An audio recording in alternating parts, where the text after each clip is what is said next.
que este párrafo es largo. Vamos a ver. eh, ya, desde aquí. En otras oportunidades ya nos hemos referido a este tema, diciendo que del mismo modo que no hay contradicción a la idea del karma si ayuda al pobre. Así tampoco contradice la idea del karma si la comunidad alivia el karma del individuo. La comunidad puede compartir lo que el destino depara al individuo. Como un ejemplo, puede darse la siguiente concatenación moral. El miembro de una comunidad comete un acto culposo. No cabe duda que esto quedará grabado en el karma del individuo y deberá encontrar su recompensa dentro del conjunto universal. No obstante, otra persona puede decirle, yo voy a ayudarte a cumplir tu karma. El karma debe cumplirse indefectiblemente, pero otro puede ayudar a cumplirlo, e incluso la comunidad puede ayudar al que haya cometido un acto culposo o delictivo. Toda la comunidad puede unirse con el individuo en el sentimiento y en la voluntad diciendo, tú hombre has incurrido una falta, pero nosotros te ayudamos. Nos hacemos cargo de lo necesario para aliviar tu karma. Si a la comunidad la llamamos iglesia, ésta asume la responsabilidad por todos los pecados del individuo, o sea, de compartir su karma. No se trata de lo que hoy en día se llama absolución de pecados, sino de un lazo real, de responsabilizarse de los pecados, y la comunidad de hacerlo conscientemente. Si el ligar y el desatar se comprendiera de esa manera, habría de considerar la absolución de los pecados como un compromiso que de ello resulta para la comunidad. Por el hecho de que los hilos en el karma del individuo se entretejen con el karma de toda la comunidad, se forma una estructura la cual, por lo que el Cristo ha traído de las alturas espirituales, ha de ser la imagen reflejo del ordenamiento celestial. Quiere decir que el karma individual deberá relacionarse con el karma colectivo, no en forma cualquiera, sino en forma tal que el organismo de la comunidad sea la imagen reflejo del orden del cielo. Considerándola de esta manera, la escena con las palabras de Pedro adquiere un muy profundo sentido para los que llegan a comprenderla. Pues en cierto modo, la fundación de la humanidad del futuro, que se basa en la naturaleza del yo, el Cristo transmite a sus discípulos la fuerza traída del cosmos para que se realice aquella fundación. De este capítulo en adelante el Evangelio nos habla paso a paso del elevar de los discípulos a lo que ha de fluir en ellos de la fuerza solar y de la fuerza cósmica que la entidad del Cristo reúne con el fin de transmitirlas a los discípulos. Hemos visto que un aspecto de la iniciación consiste en expandirse en el macrocosmos y el Cristo, que representa el impulso para tal iniciación, conduce a sus discípulos a la vastedad del cosmos. Así como en el caso de esa iniciación, el iniciando va expandiéndose conscientemente en el macrocosmos. Así también el Cristo pasa, en cierto modo, por todo el macrocosmos, indicando por todas partes y transmitiéndolas a los discípulos las fuerzas que se manifiestan y fluyen hacia abajo. El modo en que esto se realizó ya lo he indicado en la conferencia anterior. Imaginémoslo verdaderamente. Al dormirse el hombre resulta que el cuerpo físico y etéreo se hallan sobre el lecho, mientras que el cuerpo astral y el yo están expandidos en el cosmos, cuyas fuerzas penetran en estos últimos principios. Si entonces el Cristo estuviera a su lado, sería Él la entidad que conscientemente le haría traer e iluminar esas fuerzas. Esto es precisamente lo que se nos presenta en aquella escena. Los discípulos entran en el barco y a la cuarta vela de la noche verifican que lo que habían tomado por un fantasma es el Cristo, quien hace fluir en ellos la fuerza del macrocosmos. Se describe con evidencia cómo el Cristo los conduce a las fuerzas del macrocosmos. Mediante la evidente visión clarividente del mundo espiritual, llegamos a conocer muchas cosas que antes no era posible saber. Así, por ejemplo, se llega al conocimiento de las condiciones que rigen para el crecimiento de la planta. El pensamiento materialista dirá, si tomo una flor que produce frutos, podré colocar la semilla en la tierra. La semilla se disgrega y luego aparece una planta nueva que vuelve a producir semillas, y así prosigue el proceso. El materialista no puede sino pensar que algo de la semilla que se disgrega, por insignificante que sea, pasa a formar la nueva planta. Materialmente, algo debería pasar de la semilla a la nueva planta. Sin embargo, no es así, sino que toda la sustancia material de la planta se destruye, se produce un salto. Y en cuanto a lo material, la nueva planta es realmente algo totalmente nuevo, una formación absolutamente nueva. Se llega a conocer las condiciones más importantes de la evolución si se aprende a referir a todo el macrocosmo dicha ley peculiar, el hecho de que se producen saltos con respecto a las condiciones materiales. Bueno, muy bien, ahí habíamos quedado la última vez que leímos el Evangelio de Mateo. No sé si hay alguna pregunta o inquietud al respecto, pero eso era un recorderis de cómo terminamos hace 2 semanas, ¿no?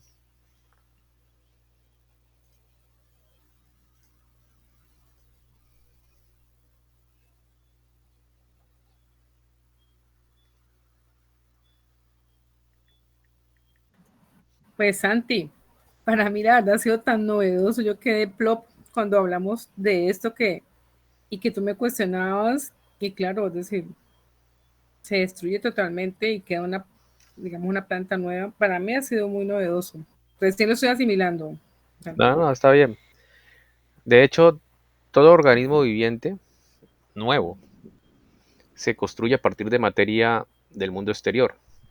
Lo único que de los padres o del antecesor se hereda es la información genética. Toda la materia prima con que se construye ese nuevo organismo pertenece a átomos del mundo exterior. Eso es, o sea, se construye algo nuevo.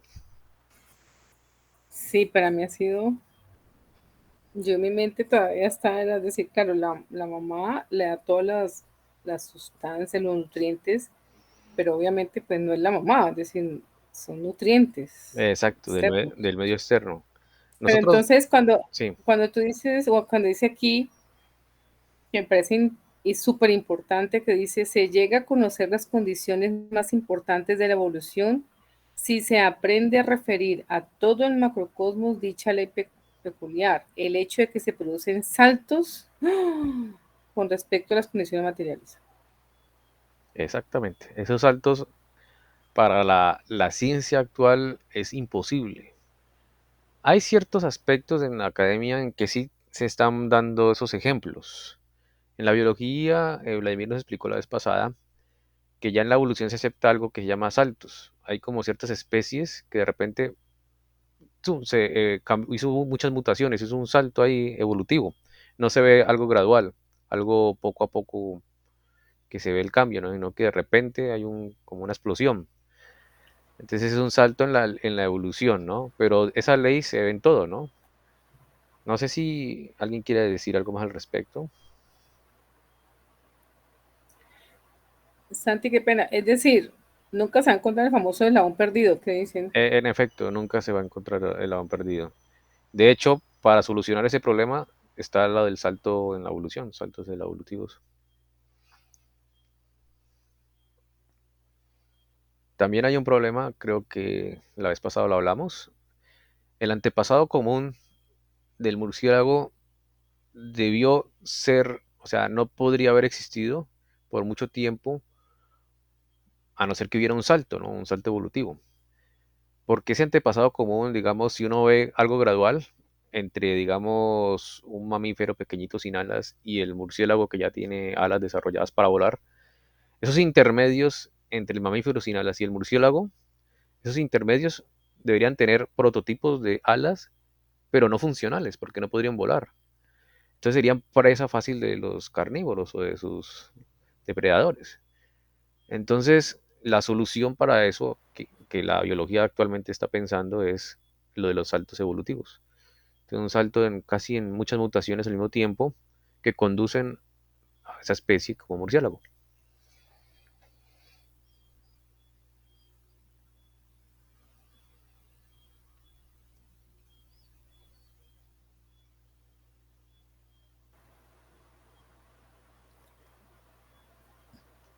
Bueno, muy bien, no sé si alguien tenga alguna otra pregunta, inquietud, comentario.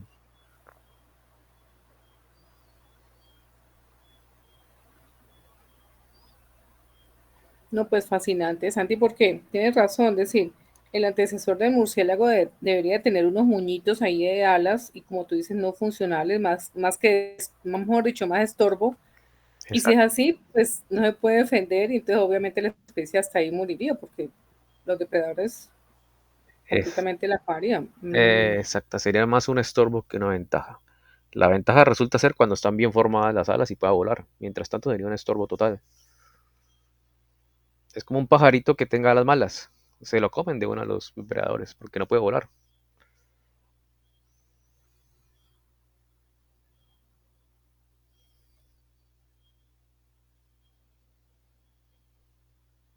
Bueno, muy bien. No sé si tengan alguna otra pregunta, inquietud, comentario adicional o continuamos con la lectura. Ahorita que me acuerdo hay otro ejemplo en la ciencia de los saltos, ¿no?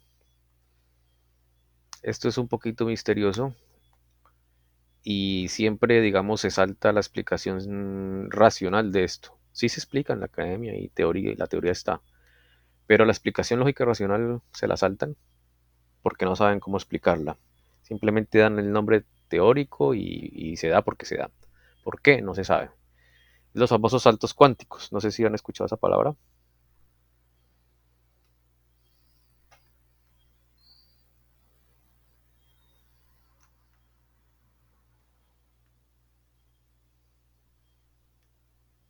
¿Sí lo he escuchado? Sí. Escuché entrecortado, no sé si me escucharon ustedes a mí.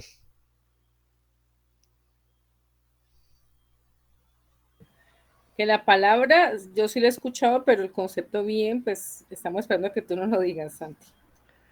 Vale, perfecto. La idea es que la electrónica, todo eso se basa es en puros partículas subatómicas, todo lo que conocemos que se maneja en la electrónica, ¿no? Todos los circuitos integrados, los chips, transistores, todos los radios, computadores, televisores, todos los electrodomésticos que trabajan con energía eh, no alterna, sino en voltajes, o sea, de no tan fuerte, se manejan son electrones conducidos en cables, ¿no? Estos electrones son los que dan la energía para que funcionen los electrodomésticos. Esos electrones, eh, aunque suene raro, puede pegar saltos de un cable a otro.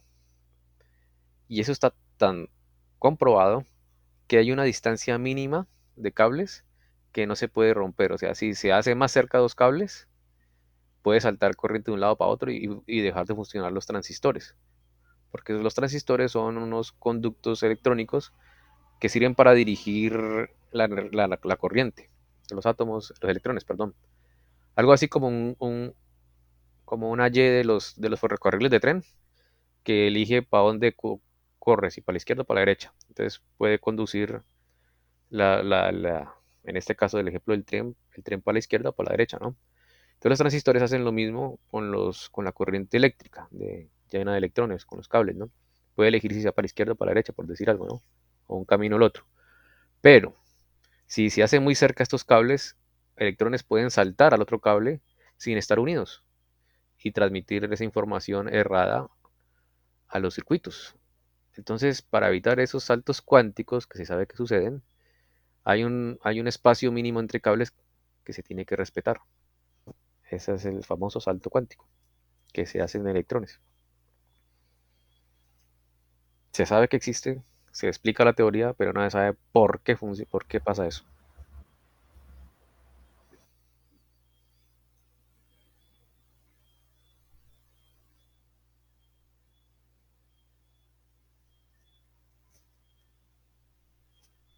Bueno, muy bien, no sé si tengan alguna otra pregunta o continuamos con el texto.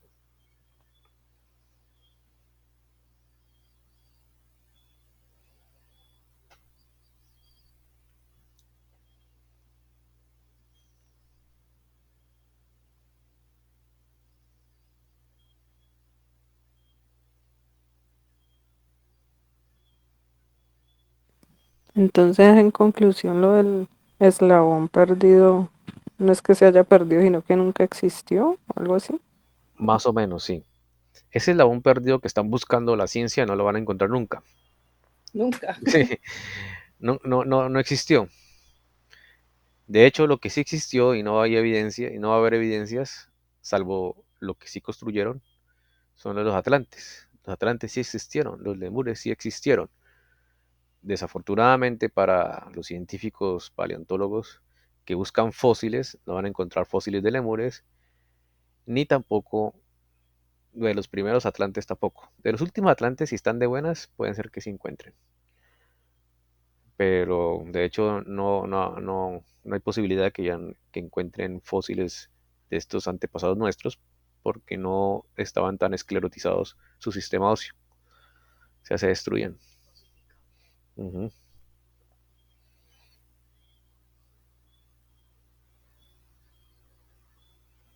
Y lo que están buscando los científicos es como neandertal, pitecántropos, cosas que son suposiciones porque creen que el ser humano emergió de un, más o menos, por decirlo así, de un chimpancé, y eso no es así.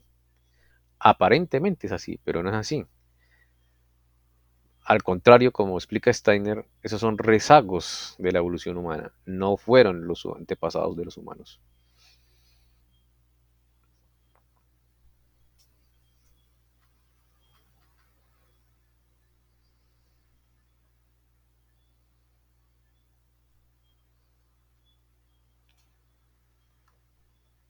Bueno, muy bien, no sé si tengan alguna otra pregunta, inquietud, comentario adicional, objeción, también vale, o continuamos.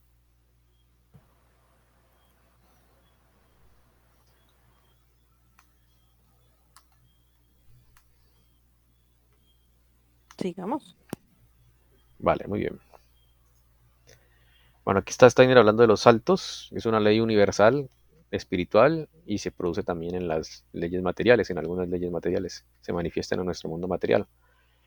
Y aquí hace un dibujito, que espero que ya con ese dibujo se entienda perfectamente esa ley del salto. ¿Sí se ve? Sí. Sí. Ah, perfecto. ¿Se entiende?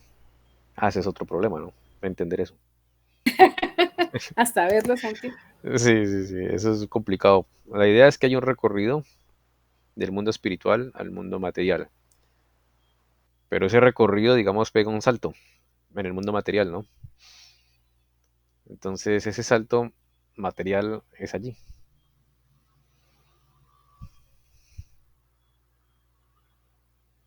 Bueno, va a seguir leyendo. Estos expresaban los misterios de un modo peculiar. Se decía, al ascender al cosmos y al llegar a cierto grado de desarrollo, el iniciando debe aprender a conocer las fuerzas que producen esos saltos. Tales conocimientos que se obtienen al dirigirse al cosmos encuentran su expresión mediante las constelaciones zodiacales. Estas últimas hacen las veces de las distintas letras.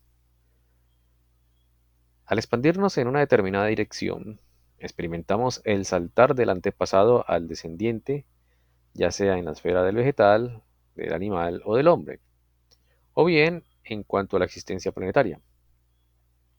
Pues también en la transición del antiguo Saturno al antiguo Sol desapareció todo lo material. Solo lo espiritual subsistió, lo material se disipó, lo espiritual determinó el salto. Otro tanto ocurrió en la transición del Sol a la Luna y de la Luna a la Tierra, hablando de la evolución planetaria. Dos signos se emplean para expresar las condiciones de los respectivos saltos. Uno antiguo, más bien imaginativo, y otro nuevo. Este último figura en los calendarios. Una espiral que se enrosca hacia un centro y otra del centro, otra que del centro va hacia afuera. Ambas representan distintas etapas de la evolución, parecido al símbolo que vimos acá, ¿no? Que una espiral y que llega aquí y otro salto y continúa en la otra espiral y sale, ¿no? Ese es el último símbolo. Bueno, pero la nueva evolución no enlaza directamente con la anterior, sino que existe un pequeño salto entre el fin de la evolución anterior y el comienzo de la nueva. Esta no nace sino después del paréntesis. Resultan pues dos espirales que se entrelazan, con un pequeño salto en el centro. El signo zodiacal de Cáncer, que nos simboliza el expandirse en el macrocosmos, y la aparición de un nuevo brote dentro de la evolución. Aparte existió otro signo para simbolizar estas condiciones. Por extraño que parezca, este signo se formaba por un asno y su pollino, o sea, el antepasado y el descendiente. Esto representaba la transición de un estado a otro nuevo. Efectivamente, en grabados antiguos aparece muchas veces la imagen del asno con su pollino como signo de cáncer. Para comprender lo que se presenta al elevarse al macrocosmos, es importante saber que se produce tal transición. El hombre asciende al mundo espiritual, pero allí debe partir de una iluminación totalmente nueva. Esto se expresa correctamente en el lenguaje de las estrellas al pasar el Sol por la constelación Cáncer, de donde, como el punto más alto, vuelve a descender. Algo similar ocurre cuando el iniciando experimenta al ascenso para conocer las fuerzas del mundo espiritual y después de conocerlas, las trae y las pone al servicio de la humanidad. En el Evangelio de Mateo, como asimismo en los demás, se nos relata que el Cristo enseña a los discípulos lo que se acaba de explicar. Esto se describe de tal manera que el Cristo no solo emplea la palabra, sino que transmite a los discípulos la imaginación, la imagen viviente de lo que él mismo realiza al ascender a la altura a que la humanidad deberá elevarse en el curso del tiempo. Para ello emplea la imagen del asno y su pollino. Esto quiere decir que conduce a sus discípulos a la comprensión de lo que en la vida espiritual corresponde a la constelación Cáncer.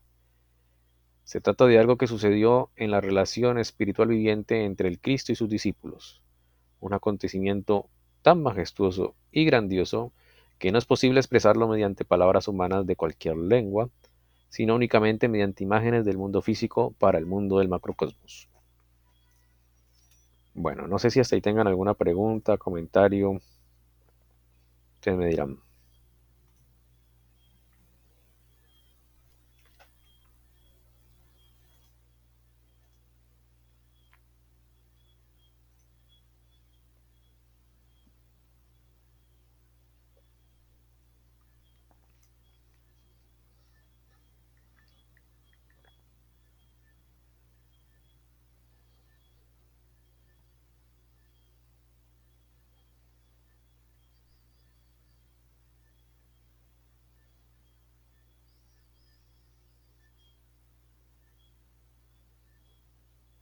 Bueno, si no hay comentario ni pregunta, voy a seguir leyendo. Los discípulos son conducidos hasta la altura en que las fuerzas del iniciado vuelven a ser utilizadas para la humanidad. El Cristo está en lo alto, que solo puede indicarse diciendo: Él se halla en el punto más alto de la órbita del Sol, en el signo Cáncer. A ello se debe que con las palabras Hosana en las alturas. El Evangelio llama la atención sobre el hecho de que la vida terrenal del Cristo ha llegado al apogeo.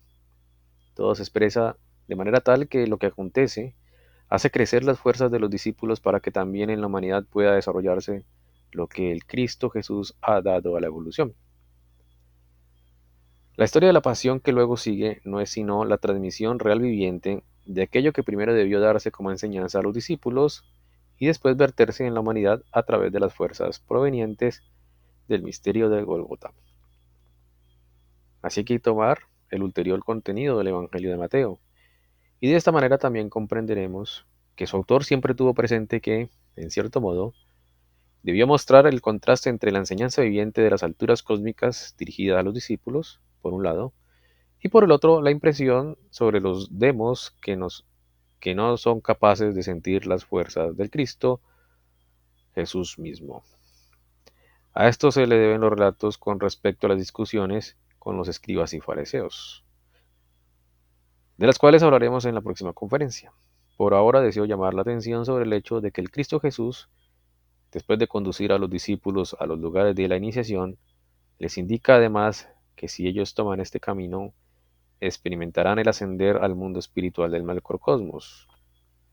El Cristo les dijo que ellos mismos poseen la predisposición para la iniciación que ya se les anunciaba, y que penetrarán en el mundo macrocósmico, en que llegarán a conocer cada vez más la verdadera naturaleza del Cristo como la entidad que se halla en todos los espacios espirituales y que tuvo su imagen viviente en Jesús de Nazaret. Bueno, muy bien, hasta ahí tienen alguna pregunta, comentario al respecto. ¿Todo está claro? ¿O continuamos?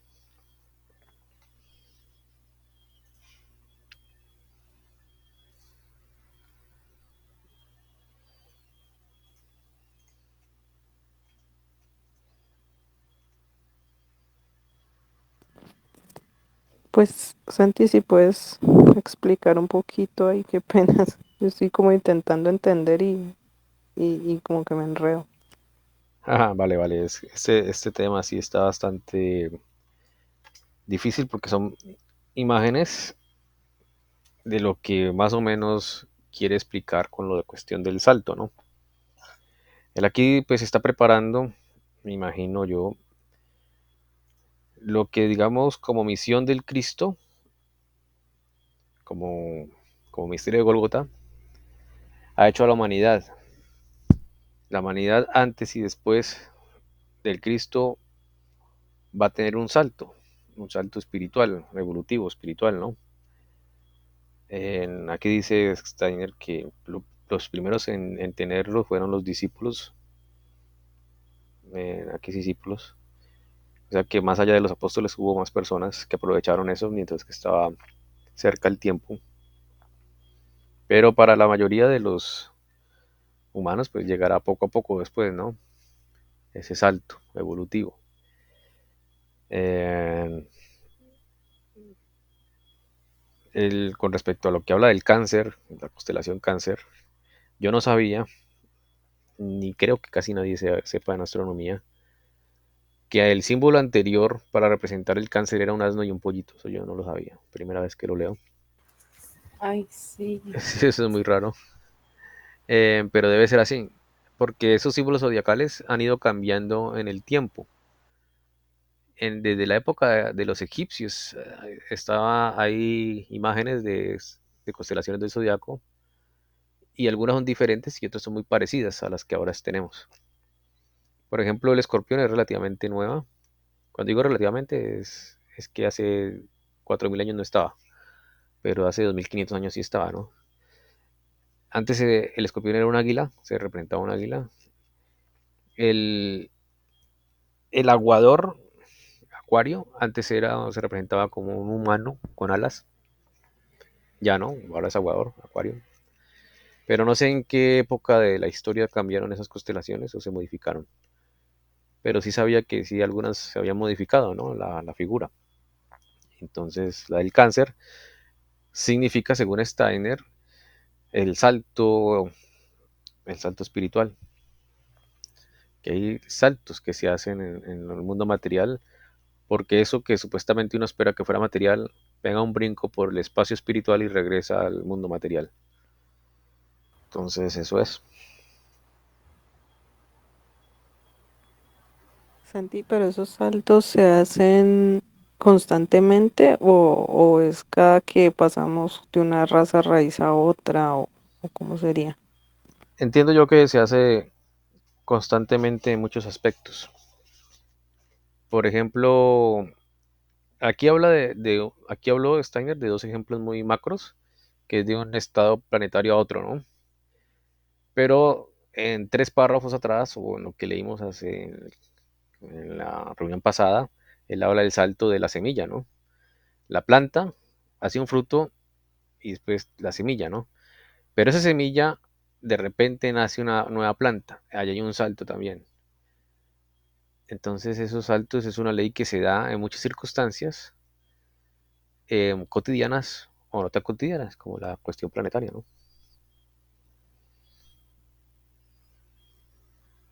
Pero un ejemplo como con los humanos Sí, más cotidiano.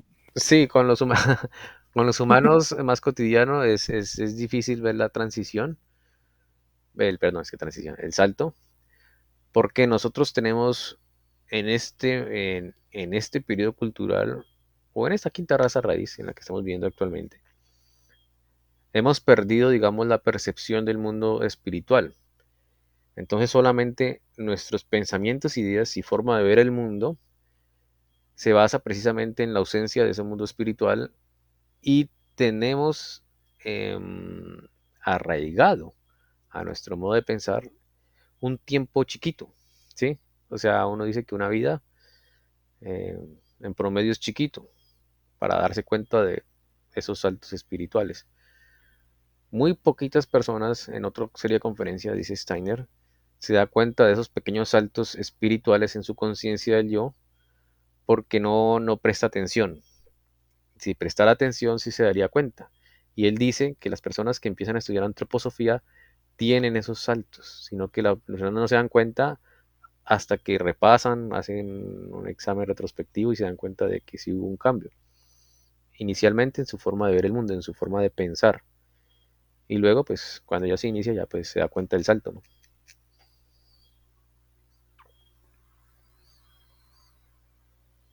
Vale, gracias. Ok, muy bien. No sé si tengan alguna otra pregunta, comentario adicional o continuamos.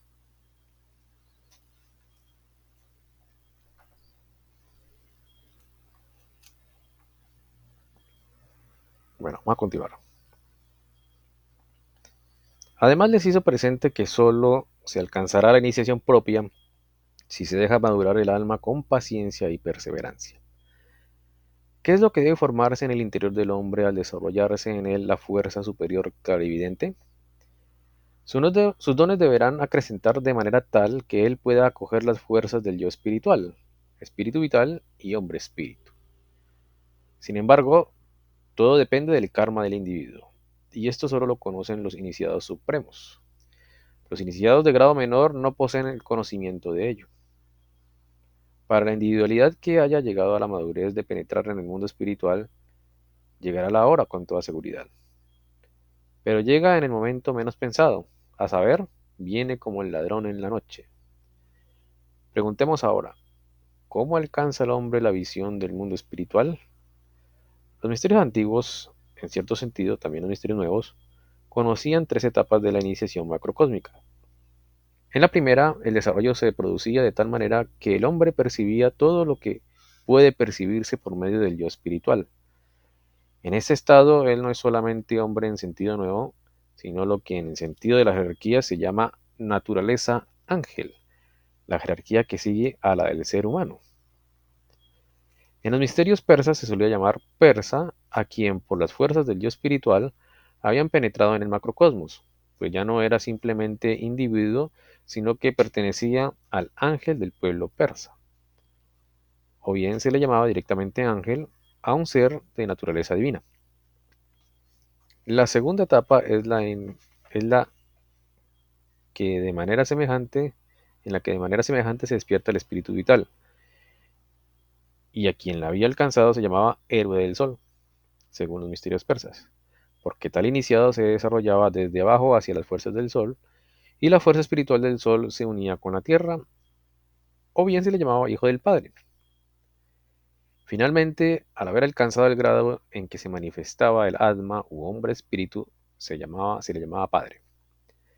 Esos eran los tres grados a que el iniciado llegaba: ángel, hijo o héroe del sol y padre. Únicamente los iniciados supremos pueden formarse un juicio con respecto a cuándo se despierta la iniciación. Por eso el Cristo decía, la iniciación os llegará. Si vosotros seguís el camino que os he conducido, ascenderéis a los reinos de los cielos. Pero la hora no la conocen ni los ángeles, iniciados con el yo espiritual, ni el Hijo, iniciados con el espíritu vital, sino únicamente los más altamente iniciados, o sea, con el Padre. Las palabras del Evangelio concuerdan absolutamente con las tradiciones de los misterios. Veremos que el anunciamiento de los reinos de los cielos no es sino el vaticinio de que los discípulos adquirirán la iniciación. Si se interpreta correctamente el correspondiente pasaje del Evangelio, resulta evidente que el Cristo se refiere a las enseñanzas que entonces circulaban con respecto al ascender a los reinos de los cielos, ascender que se había entendido en sentido material, creyendo que se tratase del ascender de toda la tierra y no del individuo en la iniciación. Se había esperado que materialmente la tierra se transformara en el cielo. El Cristo lo dice expresamente al anunciar que vendrán profetas mentirosos y mesías falsos quienes lo afirmarán. Por eso extraña sobremanera que aún en nuestros días haya exégetas que afirman el absurdo de que la idea de un futuro reino divino material sería una enseñanza del Cristo Jesús mismo. Pero quien sepa leer el Evangelio, sabrá que el Cristo se refiere a un proceso espiritual al que asciende el iniciado y que en el curso de la evolución también será alcanzado por toda la humanidad adicta al Cristo y al espiritualizarse la tierra misma. Bueno, hasta ahí tienen alguna pregunta, comentario adicional. Ustedes dirán. O continuamos.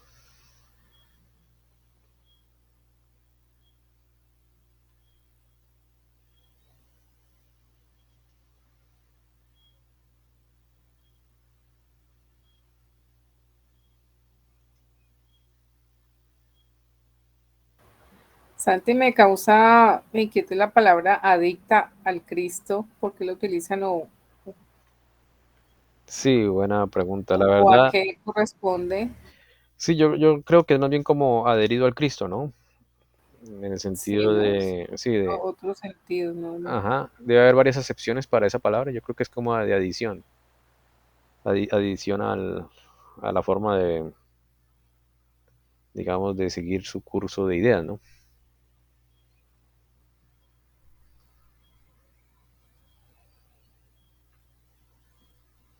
Bueno, muy bien, no sé si alguien tenga alguna pregunta adicional, comentario, o continuamos, ustedes dirán. Bueno, entonces sigamos. También en este sentido hemos de estudiar más profundamente toda la conformación del Evangelio de Mateo, el que de esta manera suscitará nuestra máxima veneración.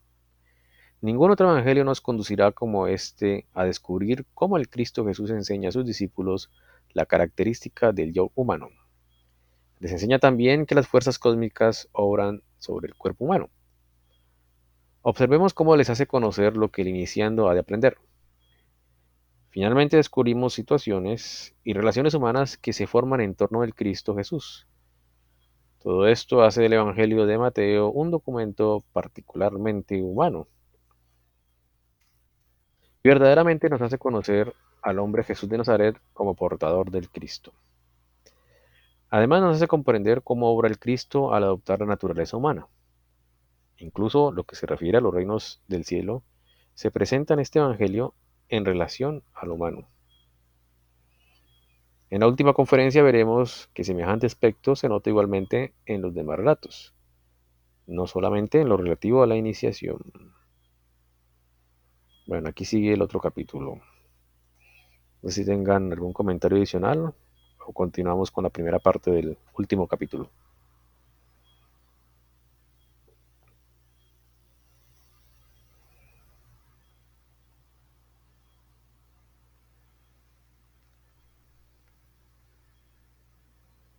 O dejamos ahí.